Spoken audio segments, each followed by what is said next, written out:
माझे हरिले चित्त, हरिने माझे हरिले चित्त, भारवित्त विसरली, आता कैची जाऊ घरा, बरा नोहे लोकी ग. पारखियाची सांगता गोष्टी घरची गुटी खातील, आता कैची जाऊ घरा, नोहे बरा लोकी ग. तुका म्हणे निवांत राही, पाहिले पाही परतोनी, आता कैसी जाऊ घरा, नोहे बरा लोकी. विठ्ठल विठ्ठल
लौकिक पांडुरंगा करू प्रथम नमन पांडुरंगा करू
पांडुरंगा करू प्रथम नमन दुसरे चरण संतांची त्यांच्या कृपादाने कथेचा विस्तारो बाबाजी सद्गुरु दास तुका महायुग बीजे तटे भीमनंद्य परम पुंडरीकाय धातो मुनींद्रै समागत्य तिष्ठं तमानंद कंदम परब्रह्मलिंगम भजे पांडुरंगम श्री गुरु चरण सरोज रज निज मन मुकुर सुहारे बरनौ रघुबर विमल जसदायक फलचारे बुद्धिहीन तनु जानिके सुमिरो पवन कुमार बल बुद्धि विद्या देहु मोहि हरहु कलेश विकार जय हनुमान ज्ञान गुण सागर जय कपीस तिहु लोक उजागर राम दूत तुलित बल धाम महावीर पवन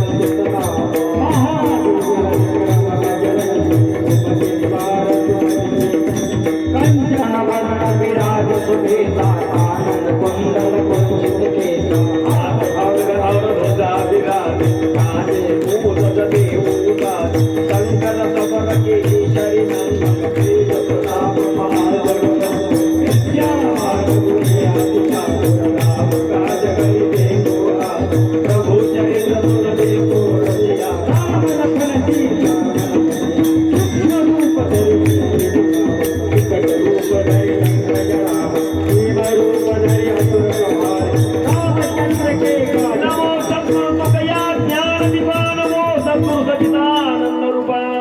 नमो सद्गुरु भक्त कल्याण मूर्ती नमो सद्गुरु भास्करा पूर्ण कीर्ती जयांचे केली स्मरण होय सकल विद्येचे अधिकरण ते जीवंदु श्री चरण श्री गुरुचे ते नमस्कारोनी आता विठ्ठल विठ्ठल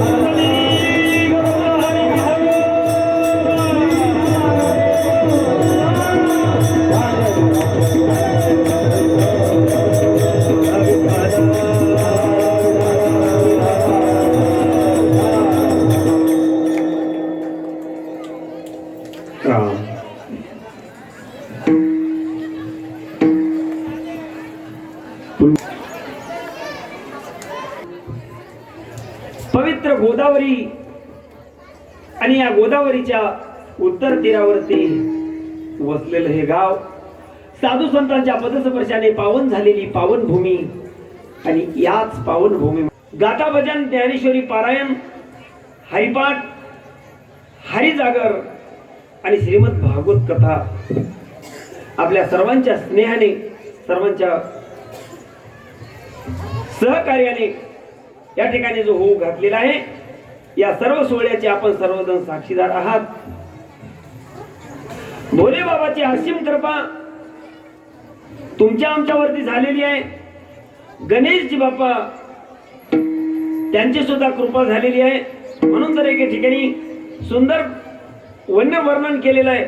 सुख करता दुःख हरता वार्ता विघ्नाची नुरवी पुळी प्रेम कृपा जयाची सर्वांगी शेंदूर कुटी शेंदुराची कंठी झळके माळ मुक्ता फळ याने जगाला तू मुक्त करणारा देव आहेस।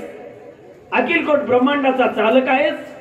बुद्धीचा दाता आहेस। रिद्धी सुद्धी तुझ्या अधीन आहेत। सुखाची बँक तुझ्याकडे आहे। दुःखाचा हरता आहे। मग जो गणेश विघ्न हरता आहे सुखाची बँक ज्याच्याकडे आहे दुःखाचा जो हरता आहे तर मग आम्ही उगाच चिवडा-चिवडी करू नये। ज्या भगवंताकडे अखंड सुखाची बँक आहे त्या बँकेचे कधीतरी आम्ही सभासद होण्याचा मानस करावा। आम्ही सभासदच नाही कर्ज मागणीला चढून कोण करील। म्हणून या ठिकाणी सर्वांच्या साक्षीने जो होऊ घातलेला या ठिकाणचा नाम यज्ञ सोहळा आहे।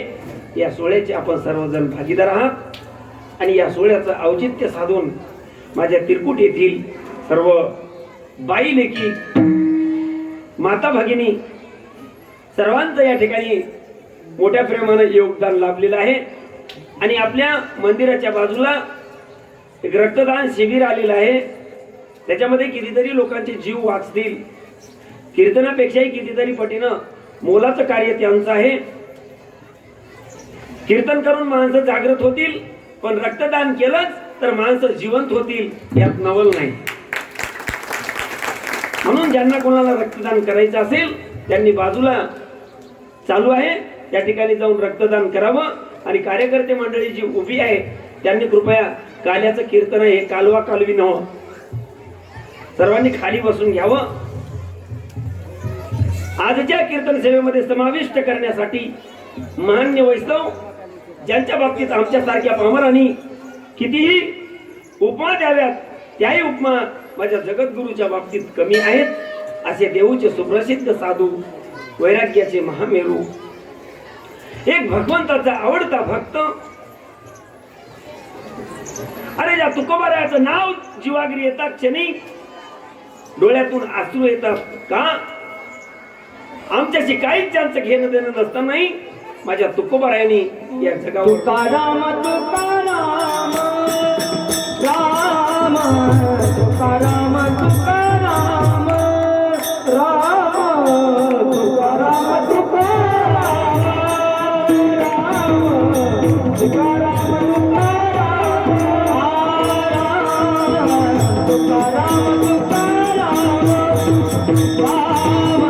तुकाराम तुकाराम तुकाराम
कापेयम ज्या माझ्या जगद्गुरु तुकोबारायाच्या नुसत्या नामामध्ये एवढी शक्ती आहे। त्या जगद्गुरु तुकोबारायांनी जगाच्या कल्याणाकरता गाथाची निर्मिती केली आणि गाथा प्रकरणामधला सुंदर त्यांचा अभंग आहे आणि आजच्या सेवेमध्ये समाविष्ट करण्यासाठी आपण या ठिकाणी निवडलेला आहे. हरिने माझे हरिले चित्त भार वित्त विसरली आता कैसी जाऊ घरा नोहे परा लोकी. रूपक दिलेलं आहे गोपिकांचं. अभंग सुंदर आहे. या अभंगावर माझ्यासारख्या पामरांनी एक दिवस नाही कितीतरी दिवस बोलण्याचा प्रयत्न केला तरी आयुष्य कमी पडेल. एक एक शब्द महत्वाचा माझ्या तुकोबरायांनी वापरलेला आहे. शब्द धन आहे आणि हे शब्द अनमोल रत्न आहे. म्हणून माझे तुकोबारा एका ठिकाणी म्हणतात, अम्मा घरी धन शब्दाचीच रत्न.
आणि सांगितलं, अम्मा घरी धन शब्दाचीच रत्न शब्दाचीच शस्त्र यत्न करू.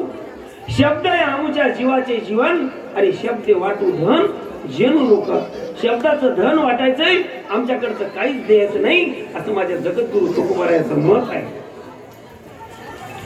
सुंदर त्याची कल्पना आहे आणि त्या कल्पनेला आपण कुठपर्यंत पात्र आहोत, कुठपर्यंत पात्र ठरू याची थोडी कल्पना करून या अभंगाच्या दिशेनं मी अल्प माझ्या बुद्धीने चालण्याचा प्रयत्न करीन.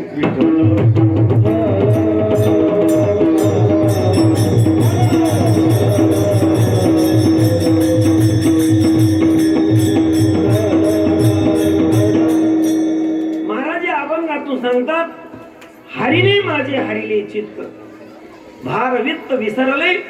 एका एका शब्दाला अतिशय महत्व आहे, अतिशय महत्व आहे एका एका शब्दाला.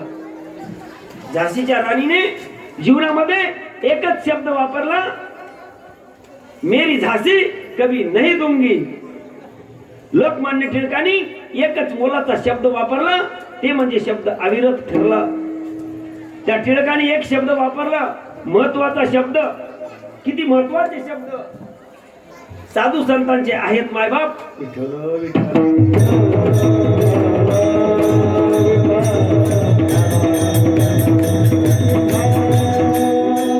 स्वराज्य माझा जन्मसिद्ध हक्क आहे आणि तो मी मिळवणारच. स्वराज्य माझा आहे आणि तो मी मिळवल्याशिवाय राहणारच नाही. एका एका शब्दाला महत्व आहे महाराज. म्हणून शब्द शस्त्र सुद्धा आहे आणि शब्दाचा यत्न जर केला तर शब्द आम्हाला कृतार्थ बनवतात. जे शब्द आम्ही वापरले ते शब्द जीवनाची दिशा बदलून टाकतात आणि काही शब्द असे आहेत आमच्याकडे की जीवनाची दशा करतात. जीवनाची दिशा कळून घ्यायची आहे आपल्याला, दशा करून घ्यायची नाही. म्हणून माझ्या तुकोबरायचे जे शब्द आहेत ना, अति जोखमीचे शब्द आहेत, महत्वाचे शब्द आहेत. बघा, कल्पना करा, अभ्यास करणं अत्यंत गरजेचं आहे का परीक्षा देणं गरजेचं आहे? बोला. अभ्यास करणं गरजेचं आहे का परीक्षा देणं? तुकाराम पाटील, तुम्ही आज माझ्या समोर बसले, आज मी प्रश्न तुम्हालाच विचारणार आहे. काय गरजेचं आहे? हा, बोला. लॉकडाऊनच्या काळामध्ये अभ्यासाची काही गरज नाही.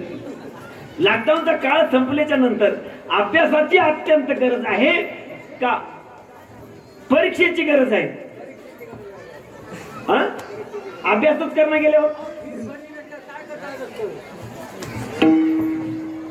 तसं ना, तुमची कल्पना चुकीची आहे. अभ्यास करणंही तेवढंच महत्वाचं आहे आणि परीक्षा देणं सुद्धा तेवढंच महत्वाचं आहे. मी जो केलेला प्रश्न आहे केवळ चुकीचा प्रश्न आहे. विठ्ठल विठ्ठल.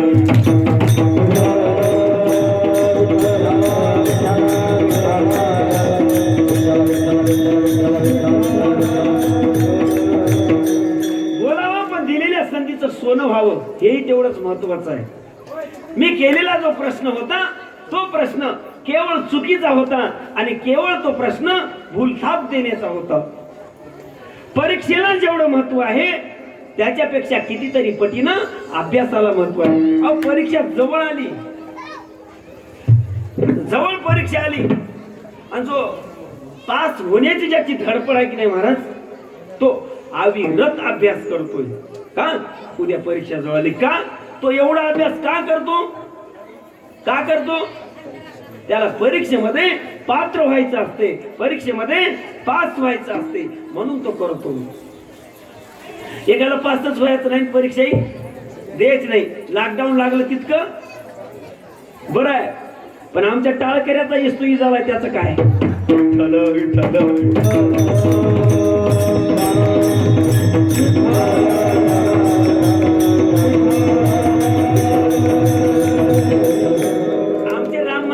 म्हणले महाराज लॉकडाऊन तर लागणार नाही की. आता शाळा सुरू व्हायला, माऊलीचा एवढा मोठा समाधी सोहळा कालच झालाय, आपल्याला समाधी सोहळ्याला जायचंय. आपण चिरकुटच्या कार्यक्रमामध्ये अडकून बसलो, जसं आडकी त्यामध्ये सुपारी अडकली, लक्षातच राहिलं नाही, सोहळा चालू होईल कळलंच नाही. मी शब्द दिला की समाधी सोहळ्याचं औचित्य साधून आपण या ठिकाणी सत्कार करूया. पण आता गुतूच नाही, गुतल्यावर गुतूच नाही. विठ्ठल विठ्ठल.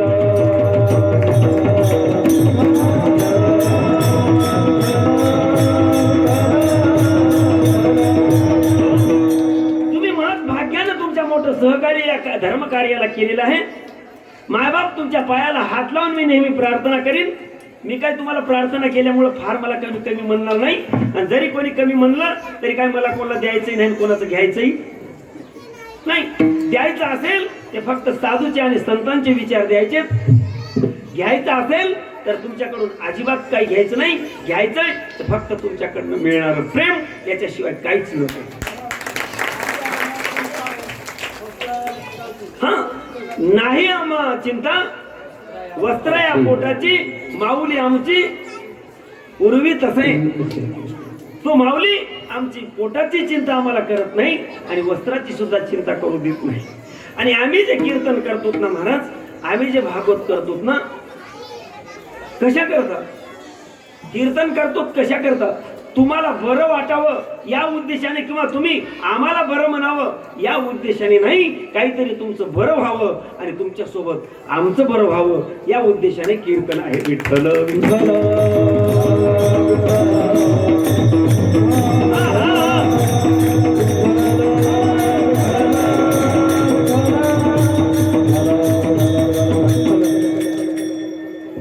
तुमचंही बरं व्हावं आणि आमचंही बरं व्हावं. का? तुमच्या सोबत आम्हाला नामचिंतन घडते, आमच्या सोबत तुम्हाला नामचिंतन घडते, आणि नामचिंतन करण्यासाठीच हा मनुष्य जन्म आहे. महत्वाचा विषय आहे. शरीर जे आहे ते फक्त भगवंताचं नामचिंतन करण्याकरता आहे. तुम्ही फार भाग्यवंत आहात. भाग्यवान नाही. वान म्हटलं की उणीव, वान म्हटलं की कमी, वान म्हटलं की नमुना, वान म्हटलं की शॅम्पल. सोयाबीनचं शॅम्पल आहे. वान सुद्धा बघायला मिळते. वान कशाला म्हणतात? उद्या सक्रात येते आणि त्या सक्रातीच्या सुगड्यात ज्याला घालतात त्याला वान म्हणतात. उणीव कशाला म्हणतात? जे कमी आहे ना त्याला उणीव म्हणतात. उणीव तुमच्याकडे नाही. भाग्यवंत माझ्या तुकोबराने शब्द वापरला, भाग्यवान म्हटले नाही. भाग्यवंत मनोदया अवघी देवावरी माया शरण गेले पंढरी राया शरण गेले पंढरी राया भाग्यवंत मनोदया शरण गेले पंढरी राया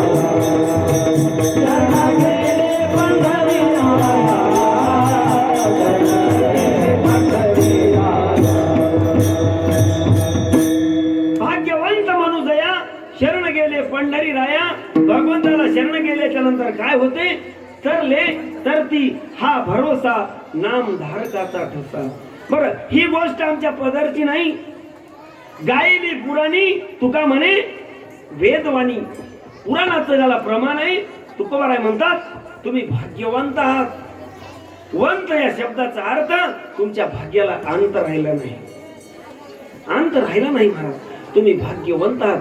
अरे परमार्थातले भाग्यवंत वेगळे आणि प्रपंचातले भाग्यवंत वेगळे. एक माणूस आताच बसल्यानं मला म्हणलो एक वारकरी आला, त्याच्या पाया पडले, त्याला 20 रुपये दिलो आणि त्याच्या पाया पडलो आणि त्या वारकऱ्याला म्हणलो महाराज तुम्ही भाग्यवंत आहात. बेअक्कली माणूस माझ्या जवळ बसला होता. त्यानं शब्द वापरला, महाराज तुम्ही याला भाग्यवंत म्हणता. मी म्हणलो हो, काय झालं? तुम्ही याला भाग्यवंत म्हणता? मी म्हणलो हो. घरी बाईच्या अंगावर फुटका मणी नाही, टाळ कुठल्याशिवाय एक दिवस यानं घरी राहत नाही, याला तुम्ही भाग्यवंत म्हणता काय? तुझा दृष्टिकोन फिरव. अरे तुझ्यापेक्षा कितीतरी पटीनं माझा वारकरी भाग्यवंत आहे. तुळशीची पवित्र माळ ज्याच्या गळ्यामध्ये आहे, सुंदर भगवंताचं नाम चिंतन करून टाळ ज्याच्या गळ्यामध्ये आहे, त्याचं वजनच वेगळं. मी एकाला माणसो वजन तुमचं लय की माझं लय म्हणलो मामा. ते 100-150 किलोचं होतं. उगा बसल्या बसल्या मी त्याला म्हणलं, आता आपण उद्बत्ती छाप माणूस, मी म्हणलं वजन तुमचं लय की माझं? त्यानं काय उत्तर दिलं? वजन तुमचं कितीतरी पटीनं जास्त आहे महाराज म्हणला. मी म्हणलो मी ते वजन म्हणणार चलो. वजन कशाला म्हणतात? वजन वेगळं असते माय बाप. परमार्थामध्ये वजन लागते आणि संसारामध्ये वज होते.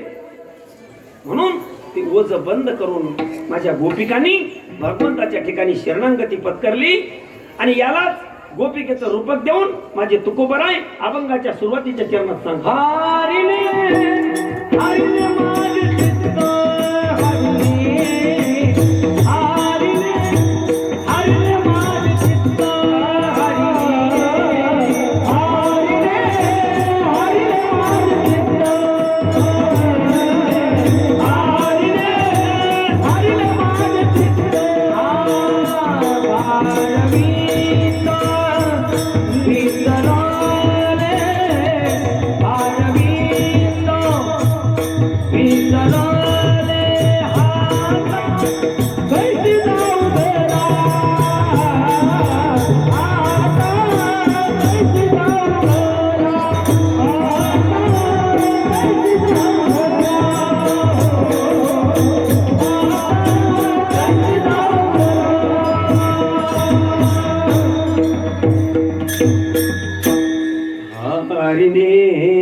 हरिले माझे चित्त.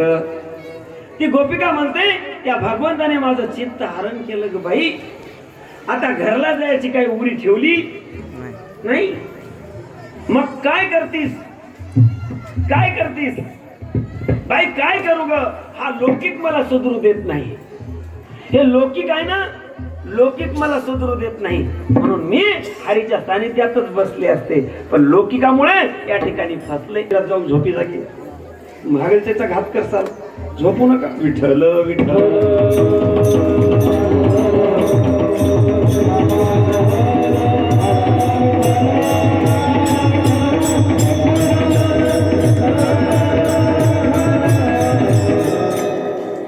भर कीर्तनात ते माझ्या समोर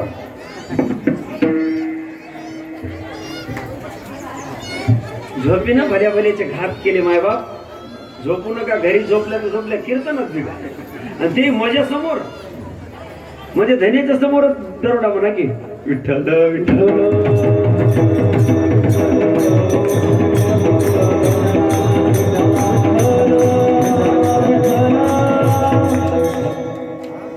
झोप घातक आहे, म्हणून झोपीला टाळा. म्हणून आम्ही रात्रीचे कीर्तन ठेवले नाहीत, माणसं झोपतील म्हणून, आहे की नाही. देहाचेच कार्यक्रम ठेवले तरी देहावी दरोडा, आहे की नाही. दोष नाही, लोड सेटिंग रात्रीची आहे, रात्रभर भिजून दिवसाभर भंडाऱ्याला गेल्याच्या नंतर असं घडते. झोप घातक आहे, झोपीवर मला भरपूर बोलता येते, पण वेळ माझ्याकडे कमी आहे. विठ्ठल विठ्ठल चित्त मी समर्पित केलंय, आणि त्या भगवंतानं माझं चित्ताचं हरण केलंय, आणि त्या देवाच्या पायावरती मी चित्त वाहिल्यामुळे मला आता घरला जायला ठिकाण राहिलं नाही, मला. म्हणत जिनं भगवंताच्या चरणावर आपला देह समर्पित केला, तिला घरादाराची आशा, अरे घरादाराची आशा कोण करावी? देवाच्या चरणावर आपलं देह समर्पित केला की जीव उपाधी संपते आणि शिव रूपाला प्राप्त होतोय. विठ्ठल विठ्ठल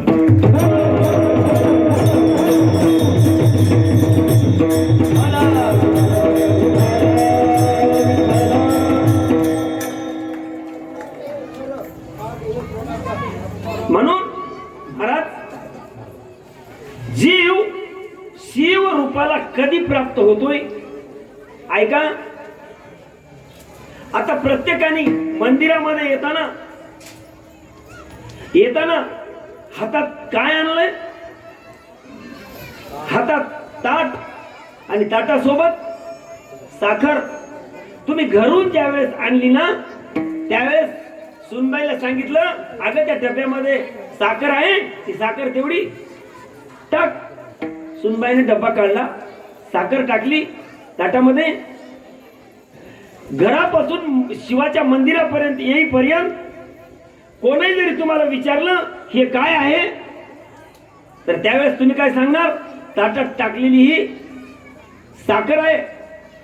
ती साखर महादेवजीच्या चरणावर समर्पित केली, 2 उदबत्त्या लावल्या, पिंडीवरती 2 फुलं वाहिले, आणि फुलं वाहिल्याच्या नंतर आरती केली, आणि आरती करून ते ताट बाहेर आणलं, आणि आता वाटायचंय. त्याला काय साखर वाटा म्हणता? काय म्हणता? प्रसाद. बरं, साखरेचा प्रसाद किती वेळात झाला? किती वेळात झाला? साखरेची साखर उपाधी किती वेळात संपली? अरे जी ताटामध्ये आणलेली तुम्ही साखर होती, त्या साखरेची उपाधी देवाच्या चरणावर तुम्ही समर्पित केली, म्हणून त्याची उपाधी संपली, आणि तीच साखर प्रसाद रूपाला प्राप्त झाली. विठ्ठल विठ्ठल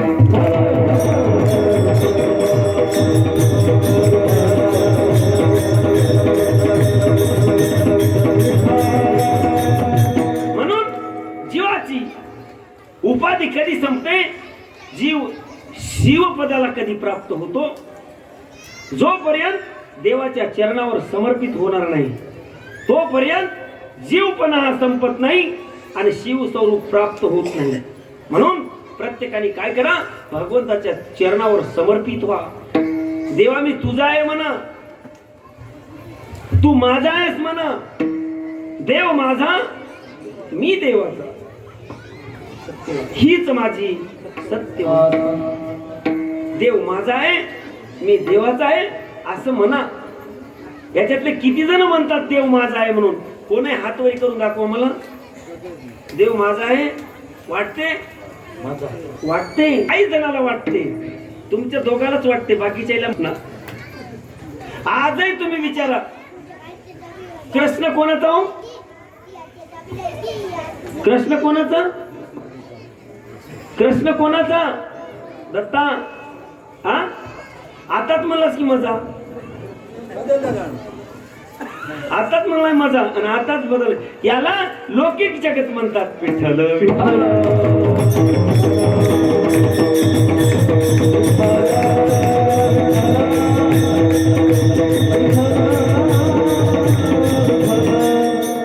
देव माझा आहे हे कोणालाच वाटायला तयार नाही माझ्या बाप.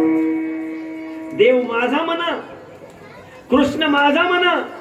जिसके पास कृष्ण है मामा जी, उसके पास प्रश्न कभी भी नहीं है.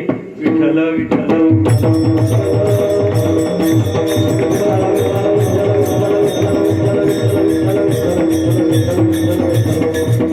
आपण ऐकलंय मायबाप,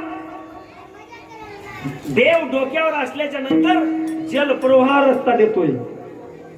देतोय ना देव. तुम्ही फक्त डोक्यावर घ्या, अख्खा समाज तुम्हाला जलप्रवाह रस्ता देईल. महाराज आमची काय लायकी आहे पाया पडून घ्यायची? अख्खं गाव चरणावरती लोळलं का? तुम्ही गावकऱ्यांनी एवढं प्रेम दिलंय आम्हाला, जेवू घातलं, खाऊ घातलं. नाही नाही आमचे कपडे ते तुम्ही धुतलेत, पाप लागेल आम्हाला. आमच्याकडे आहेच काय? काय आहे आमच्याकडे? सर्वांनी आमचा पाहुणचार केला. तुम्हाला देण्यासारखं आमच्याकडे काय आहे? सर्व आमच्या पायावरती चरणावरती नतमस्तक झालात का? का? त्याचं एकच कारण आहे, देव आमच्या डोक्यावर आहे आणि देव आमच्या डोक्यात आहे. विठ्ठल विठ्ठल.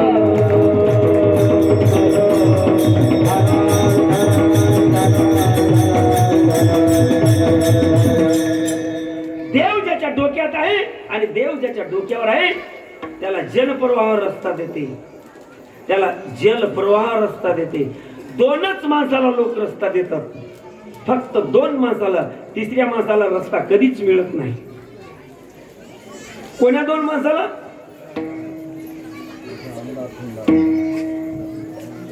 फक्त आणि फक्त दोन माणसाला रस्ता जगामध्ये मिळते. तिसऱ्या माणसाला लोक रस्ता देत नाहीत आणि त्याला जाऊच देत नाहीत, किंवा जरी आला समोर तरी त्याच्यापासून बाजूला निघून जातात. पहिला रस्ता ज्याला मिळतो, आवाज, पहिला रस्ता ज्याला मिळतो ज्याच्या डोक्यावर देव आहे. महाराज आले, महाराज आले, महाराज आले म्हणून अख्खं जग रस्ता सोडत. पब्लिक आमचे वीरू महाराज सारखा महाराज आले, महाराज आले. काय प्रेम केलं त्या लेकरानं महाराज. कंठी प्रेम दाटे नैनी नीर लोटे सारखा महाराज आले, महाराज आले. का? अरे देव डोक्यावर आहे म्हणून लोक रस्ता देतात. त्याची दुसरी बाजू अतिशय गहाण, ज्याला स्वतःचंही काही कल्याण करता येईना आणि दुसऱ्याचंही कल्याण करू शकत नाही. दिवसभर डवलत राहते, कधी ब्राह्मण वाड्याला तर कधी गाडेगाव. गाडेगाव आहे का? कोण्या कोण्या गावाला आहे? हा तुम्हाला कसं काय माहिती सगळ्या गावात काय ते? विठ्ठल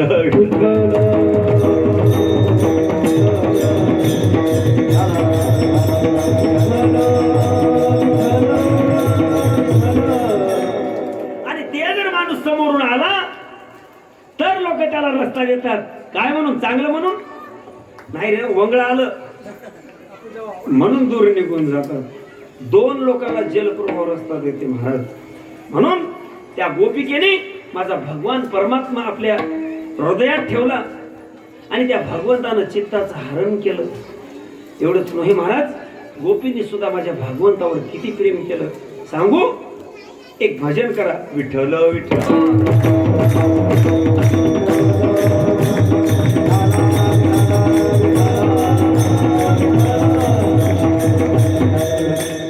गोपिकांनी किती प्रेम केलं ऐकायचंय? ऐका मायबाप. ब्राह्मण पत्न्या त्या गोकुळाच्या वास्तव्याला असताना गोवर्धन नावाच्या पर्वताची पूजा करायला गेल्या. मी तुम्हाला ही कथा सांगितली नाही भागवतामध्ये. गोवर्धन नावाच्या पर्वताची पूजा करायला ज्यावेळेस ते ब्राह्मण पत्न्या गेल्या त्यावेळेस पूजा करून घरी आल्याबरोबर घरी मालक बसले होते. हे मालकच होत. मालक बसले होते. कुठे गेलतीस? गोवर्धन पूजा होती हो. आणि गोवर्धनाच्या पूजेला कृष्णासोबत गेले होते. कृष्ण कोण? कृष्ण नंद बाबाचा कृष्ण. ते गोवळ्याच्या पोरी नाचवणार पोरग, चोऱ्या करून ज्याचं पोट भरत नाही, ढोर ओढून ज्याचं पोट भरत नाही, तो कृष्ण. आणि त्याच्या सांगण्यावरून तू पूजनला गेलीस. आज जर पूजनला गेलीस तर बघ कुठं घराच्या बाहेर गेलीस तर, पण तिचं चित्तच भगवंताशिवाय राहत नव्हतं. महाराज ज्ञानोबा माऊली तुकाराम, ज्ञानोबा माऊली तुकाराम.